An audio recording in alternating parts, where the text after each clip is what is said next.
You know, every single day, hundreds of millions of us pop open Google's homepage, and almost every time we're greeted by this tiny act of rebellion. It's a piece of art, a game, an animation, right where one of the world's most valuable logos is supposed to be. Of course, we're talking about Google Doodles. And their story? Well, it all starts with a little joke that accidentally rewrote the rules of branding forever. I mean, think about it. How do you redesign a logo every single day? It seems like a totally impossible job, right?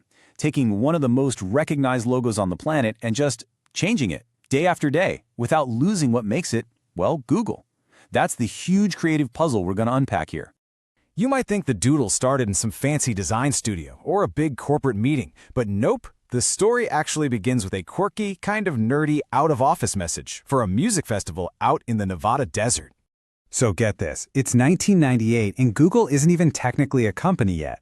The founders, Larry and Sergey, are taking off to go to Burning Man. So as a funny way to let people know the office was empty, they stuck a little stick figure behind the second O in the logo. That's it. That was the very first Doodle. People loved it so much that by 2000 they asked an intern, Dennis Wong, to make one for Bastille Day. It was a hit, and suddenly he became the chief doodler. And for 6 whole years, he was the entire department, creating every single doodle and really setting the tone that these were a fun surprise, a gift for users, not some kind of ad. Now, to really get how wild this was, you have to remember the first rule of Branding 101. You never, ever touch the logo. It's supposed to be consistent, protected, untouchable. But that first little doodle, it just tossed the entire rule book out the window, all for a playful, temporary message. And it turned out, breaking the #1 rule of branding was about to become Google's greatest branding success. Okay, so if you're going to keep breaking the old rules, you've got to make some new ones.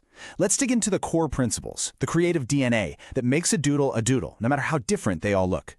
It really all boils down to solving this creative puzzle with a few key constraints. First, no matter how crazy the design gets, you have to be able to read the word Google. Second, those famous 6 colors, they almost always have to stay in their original order.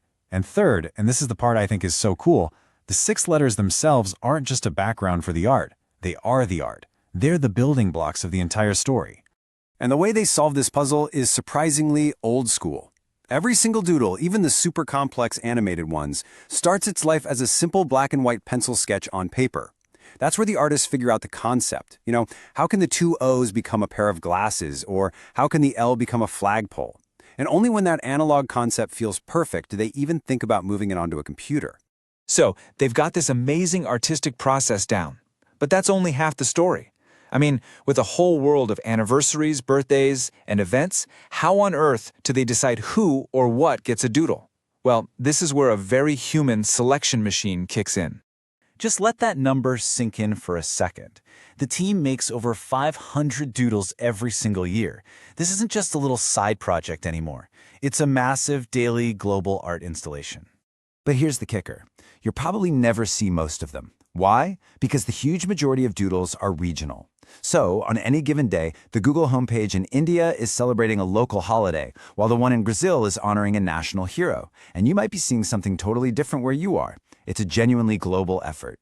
So what makes the cut?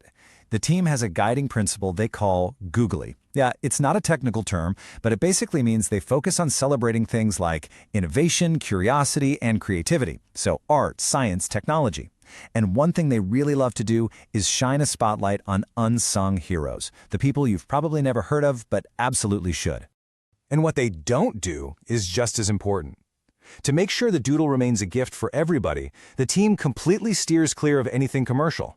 They avoid any kind of political endorsement, and they sidestep specific religious holidays that might feel exclusionary, opting instead for more universal themes of celebration that everyone can enjoy.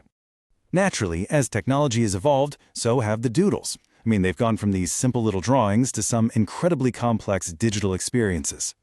You can pretty much track this journey in 3 big waves. Wave 1 was the static era, simple illustrations where the letters basically just wore little costumes. Then, around 2011, Wave 2 kicked off with animation, which let the logo tell a real story over a few seconds. And right now, we're deep in Wave 3, interactivity and AI. We're talking about fully playable games, like the Les Paul Guitar Doodle, or even a tool that used AI to write harmonies in the style of Bach. Just incredible.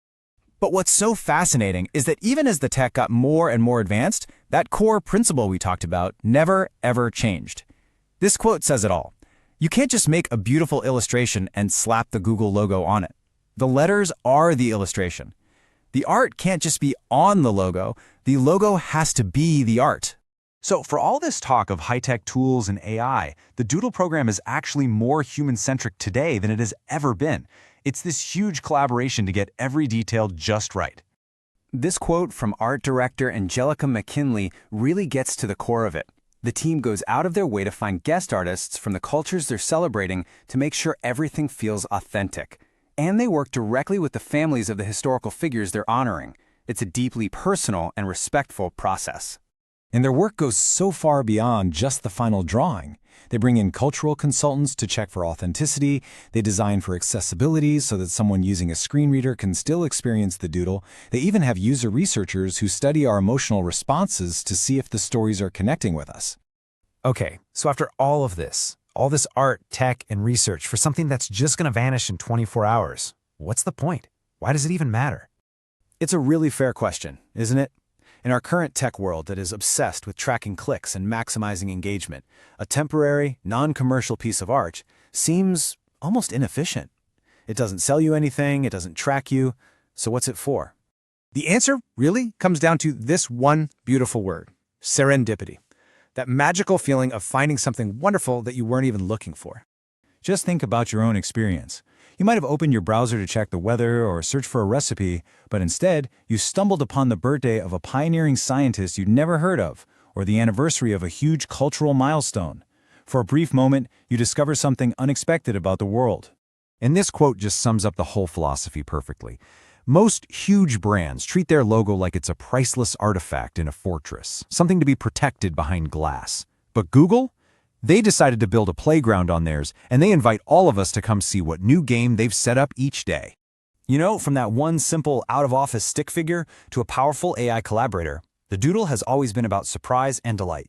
And right now, as the artists are sketching out next year's ideas with just a pencil and paper, it leaves all of us with one really exciting question to think about.